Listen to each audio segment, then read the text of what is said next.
This time of the year, there's, well, when in the air, as they say, there's a feeling of Christmas. I wanted to explore Dr. Thompson's compositions regarding the subject. What I found was very limited, especially for a man who, according to his wife, loved Christmas and who prolifically churned out columns for the Rolling Stone. I did find a short film version of what is described as Christmas arson at his own home, with Hunter being the perpetrator, proof that he celebrated the holiday in typical Hunter S. Thompson form. He's on the record saying, "It's all well and good for children and acid freaks to still believe in Santa Claus, but it is a profoundly morbid day for us working professionals. It's unsettling to know that 1 out of every 20 people you meet on Christmas Day will be dead this time of year." And I didn't know about his children. Some people can accept this and some can't. That's why God made whiskey, and also why wild turkey comes in $300 shaped canisters during most of the Christmas season.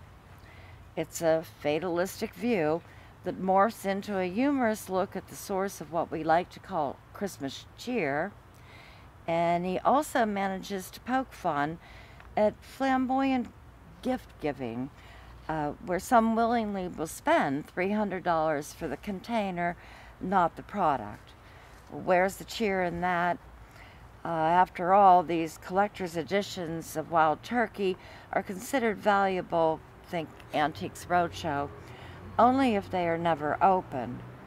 Somehow I think that Hunter S. gleefully or morosely, depending upon his mood, always opened his collector's edition, just the day he got it. Just my opinion.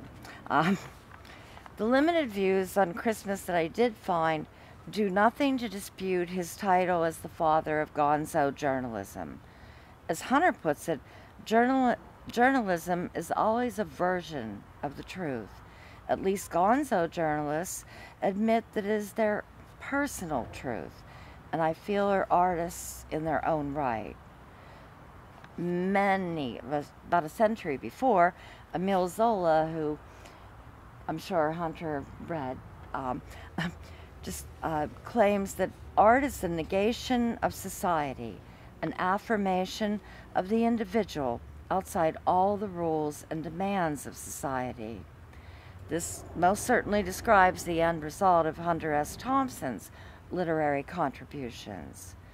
Eugene Ionesco takes this one step further when in 1963, during that fateful year, writes, "A creative work of art, by its very novelty, is aggressive, spontaneously aggressive. It's against the majority. It arouses indignation by its nonconformity."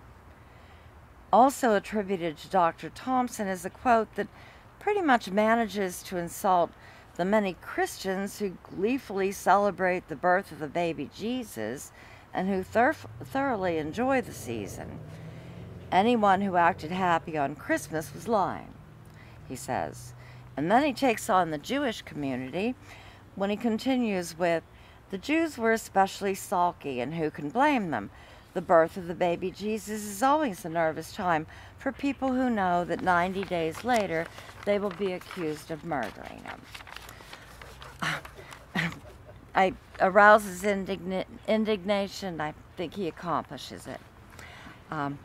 Since a gonzo journalist is an observer of human nature, a writer who connects his own experiences with the world around him, Hunter S. Thompson manages to give his readers a glimpse of the world according to Dr. Thompson, but somehow I've always felt manages to give just a glimpse of him personally at the same time. I end with one more of Dr. Thompson's. The title Doctor is not, of course, as we know now, really a doctor, a PhD anyway. one of his Christmas contributions, and this was written on December 25th in the year 2000. It's called Christmas in Woody Creek. I set a trap in the chimney for Santa Claus last night, but all I caught was a huge skunk with rabies. It taught me a harsh lesson about God and the way He works. Never use hooks on dry land.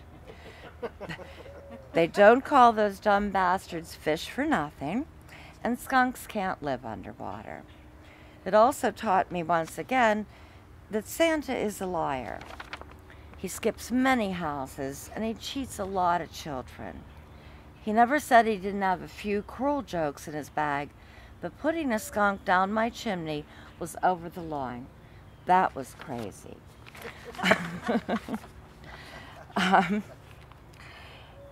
Anyway, he reminds himself in this little excerpt that God is more clever in the ways He works than we mere mortals.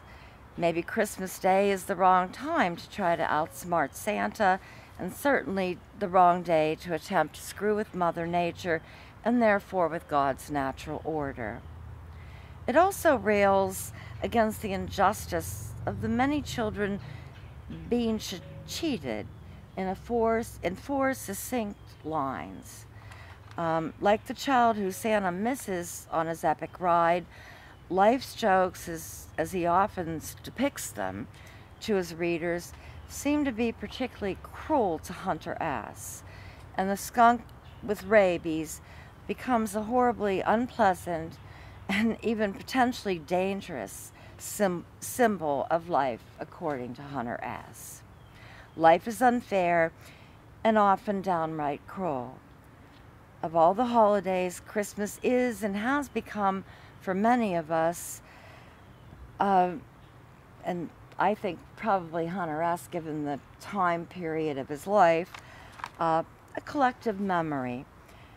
Past traditions and new ones are supposedly, or we hope at least, introduced and passed on from generation to generation. Emile, a Swiss philosopher, states that the great artist is the simplifier.